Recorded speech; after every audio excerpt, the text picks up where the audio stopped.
I got a question that you need to know the answer to. What does it actually take to be number one? And does side hustle karma actually exist? Both of those are talked about in this episode of Broke to Woke.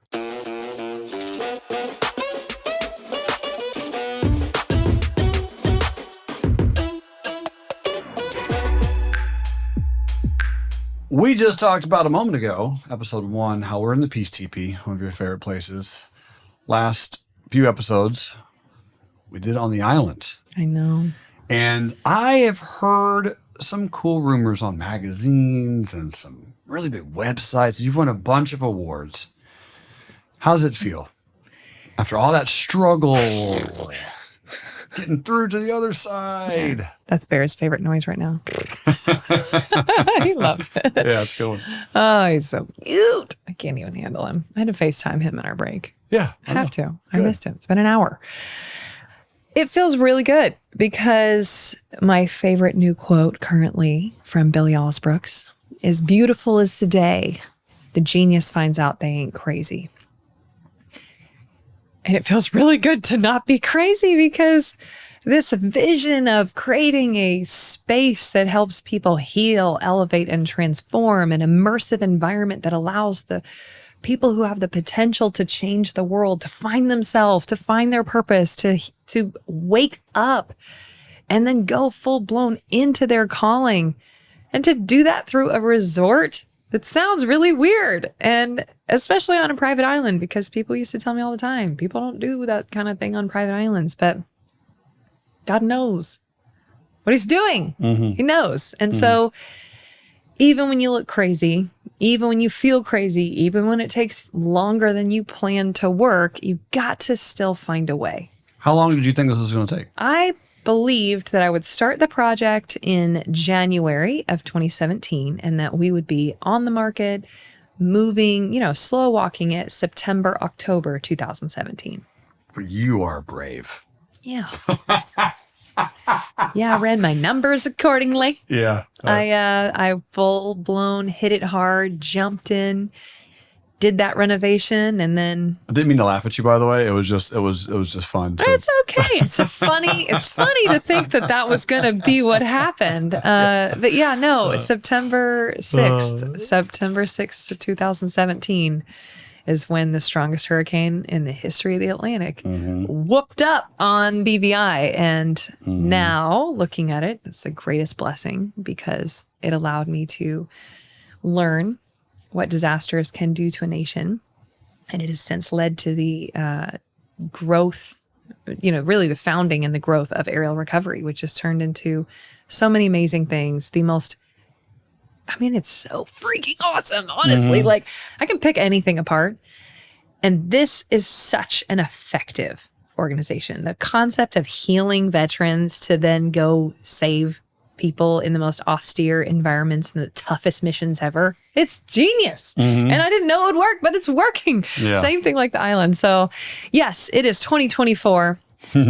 And that island is working. It is doing its mission. It is healing people. We turned it into a resort last year on 4th of July. Okay. So it used to be buyout only, where people would have to rent the whole thing to then host their own transformative events. Or they could come to a summit that you and I, or me and your wife, or other incredible leaders would host, the Elevate Summits.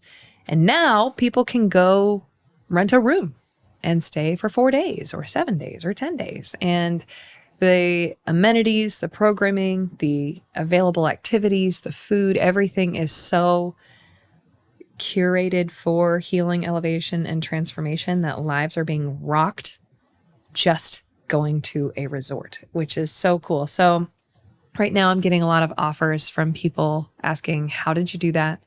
Can you come help me with my resort? Can you put the aerial name on it? And it's been, again, really nice to be right in the end, because you feel really stupid when things are so painful.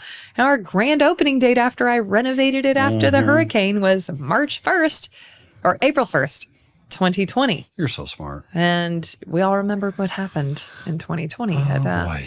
That was really fun for the travel industry. So felt stupid. It felt like I must be doing something wrong. I kept hitting it wrong. But I want to encourage people who are starting something that seems like really bad timing. The best thing about bad timing is you are forced to be excellent. And excellence will always rise to the top. We just won Forbes #1 wellness resort in the entire Caribbean. The entire Caribbean. That's a huge. I've never done a resort before. Yeah. And we've created so many systems, processes. I feel like there's a lot of resorts in the Caribbean, though. There's a ton of resorts. That's where people go to vacation. Yes, but at resorts. This is the spot. And we had a travel leisure article, like the top travel journalist come stay there just as a resort guest. And her life changed so much. She wrote the most amazing article. It went viral. My family's screenshotting it on Apple News and talking about there's this small private island, 45 acres in the British Virgin Islands, that is changing and saving lives. And we're doing that not as a rehab, but people who want to find themselves are coming there. They're beginning their healing journey. They're beginning their wellness journey, and they're finding out why their life matters and how they truly can make a difference in this world. And so I believe in my heart that people are really hungry for this. I think that COVID did teach us a lot about what matters in life. I think people want more. And the whole concept of traveling to escape and to just get away is going quickly out of style. I think that this generation wants something real. They want to know their purpose. They want to know what really matters in life, and they're finding it at the aerial. And so I feel called, I feel commissioned to share this concept, to take it more places, because there's only so many people we can help in one location. And if this is life-giving and life-saving, why would you not do it? It's almost a responsibility to do it. And so that's what's new and exciting for us is it's working, it's happening, and it is just something I'm really proud of. So that felt really good. My favorite thing is over the last 2 years too, we are taking 10% of our revenue, not our profit, 10% of our revenue from the island, and we're supporting different initiatives within aerial recovery, everything from animal rescue to child rescue to healing heroes. And so every single guest that comes through there gets to know that 10% of their stay made a huge life-saving difference across the planet. And so we talk a lot about why create businesses, why start Force for Good businesses, why own assets. And mine has always been to save kids. Yeah. And it sounds like a save babies. No, it legit is to save kids. And so that's what you want to do. We've got to always put in place different metrics on as you grow in your success. How can you always be funding the things that you care about most in this world, and also buying enough time for your time to be spent? You're spending money and you're spending time on the thing that makes you wake up in the morning. And so this resort is doing that for me, and it's hopefully letting a lot of other people know what we're doing with this nonprofit, because that work has to be scaled. We've rescued over 8,000 people in the last 24 months. It's insane. It's absolutely amazing. And so the ripple effect of people not committing suicide and being able to save all these people, it's just the most beautiful thing I've ever been part of. And that is also a tribute of finding a purpose partner, not just a husband or not just a wife. You know, who else has an aligned calling that you synergistically can be a blessing with, that you're both inspired to go deeper helping each other with? And so I've really enjoyed watching it play out, because it's been like this. Sure. As most things Couple are. Hurricanes, pandemic. Yeah. And even relationships. It's not been an easy road to put lives together. You're both very different people. And so how do you find ways to build a world that is synergistic and still passionate and in love? And we're going to talk about that more in later episodes. Yeah, I want to bring up something that one of my mentors talked about. His name is Jesse Itzler. You know Jesse. Big shout out to you, my dude. And he mentioned that one of his portfolio managers at his family office was like, why don't you start another NextJets? Like, why don't you start another jet company, because you can make so much money with it? And he's like, it's very hard to scale coaching, but go to my phone really quick, go to my Instagram, open up my DMs. And so she's like, why? He's like, you'll see. And so she opens up his DMs and starts scrolling through and reading all the messages of how his coaching got people better, helped save marriages, and or helped a son or daughter reconnect with their grandmother who passed away eventually, but they were able to reestablish their relationship. He's like, that's the return that I want. That's what I made a bunch of money so that now I can focus on that. Now I can spend, because it's really, really hard initially to just focus on this without any other background, without any other resources, without any other foundation. It's like, that's what makes me really happy though. Good. And same point to you. You spent time focusing on how can I make money with still your exact focus of I'm gonna save babies. And his is always, I want to help people experience things. You're after that return, the return on someone's heart shifting, their body changing. Return on shift. Yeah. Seriously, not return on investment, but it's not bad to make money. For me, I'm just not interested in just making money. Right. I have to have the double prizes You gotta layer it. of the investment and the shift. Now, obviously the nonprofit doesn't need money back, but if I'm going to do a business, because business and money is not my driver, it's the vehicle to fund the driver. And so if I'm gonna even be in business at all, I can't just be over here making money to then do this. I have to have the double prizes, and I'm wildly impatient. I also know every day that I'm gonna die eventually, so I might as well do stuff that matters, do stuff that makes my life fulfilling and makes me want to be here, because it can be a tough road.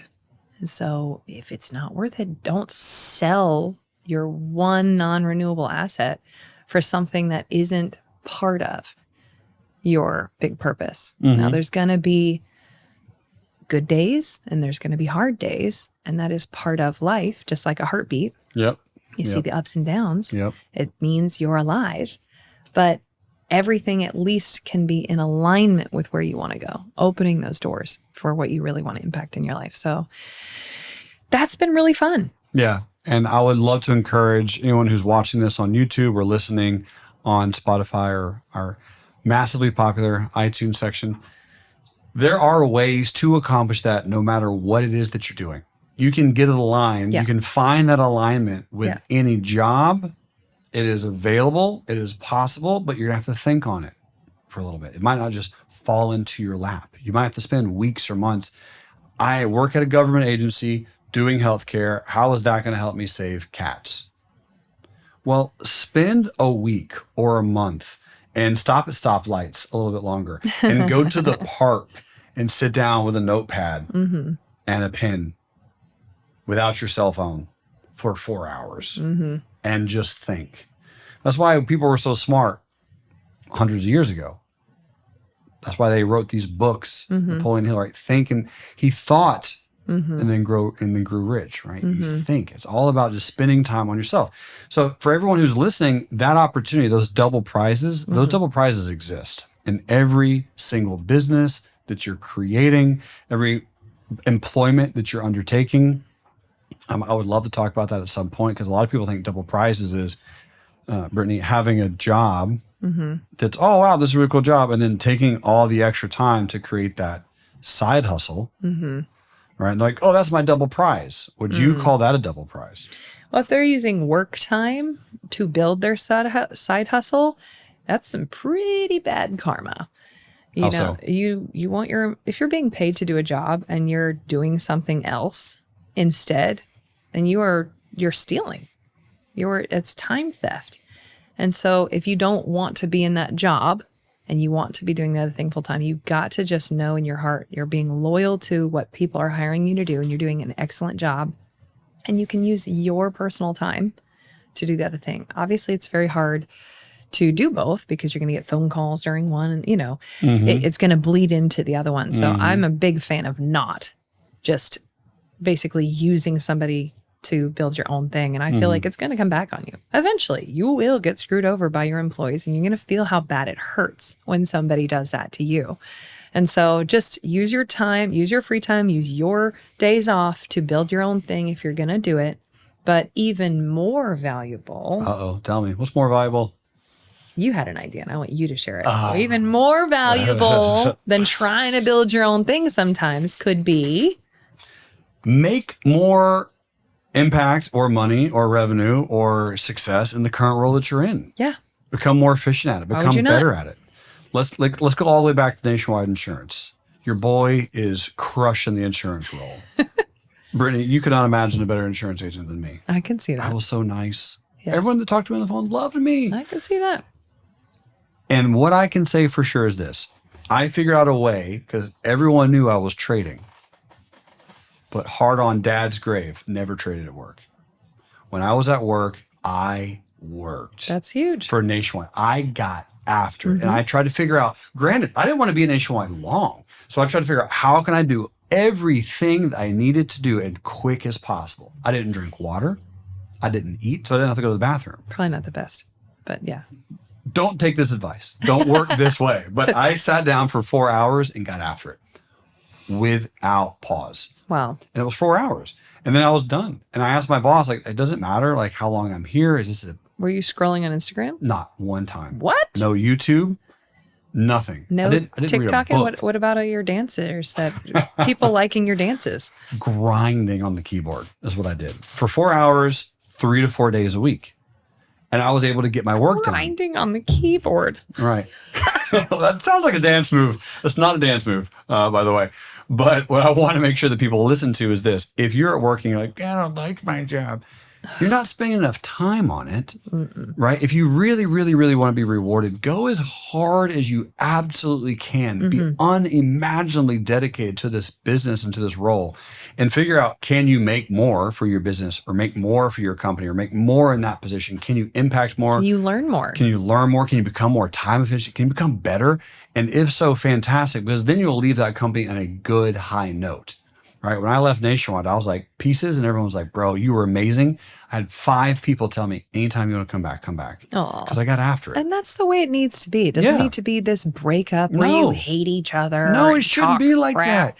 You should be able to leave and move on to the next chapter of your life without being an immature loser. If you leave a business and talk crap about the person behind your back, you're a worm. Oh, that's the first thing I ask when I'm interviewing somebody. Garden worm. Why did you leave where you were just working? And if they talk smack whatsoever, I don't give them another minute. I'm like, oh, wonderful.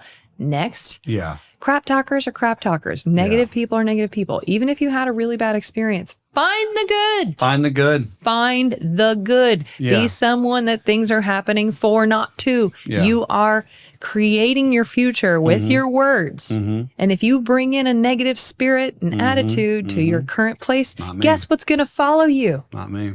Same thing with your relationships, people. How many times have I talked about Nationwide? Have I ever mentioned anything bad at all? No. Not one time. Never. Right. And I worked there 6 years. It was forever ago as an attorney. But when I left, positive notes, high fives, hugs, and I got cake. I'm sure every day was perfect and everyone was wonderful to you, right? No employee drama. Not a single day of employee drama. Yeah.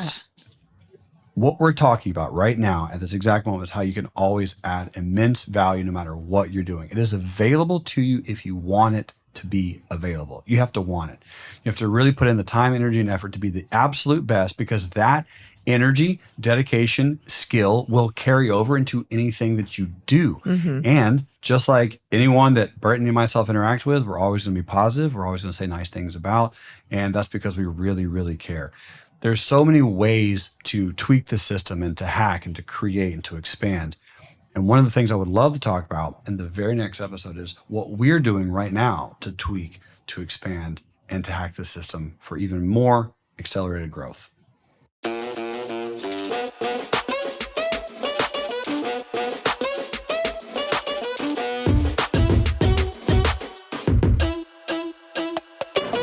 If you like reading, it comes up so often in our podcast about how much reading will change and shape your life. I have had the opportunity and privilege to create 3 recent best-selling books: Money Grows on Trees, Your Story Sells with Les Brown, and of course, Master Yourself, Master the Markets. Feel free to get those anywhere books are sold. And of course, please Pop over to broketowoke.com to check out all of our amazing free resources, links, and tabs, all designed to give you the best mental experience possible.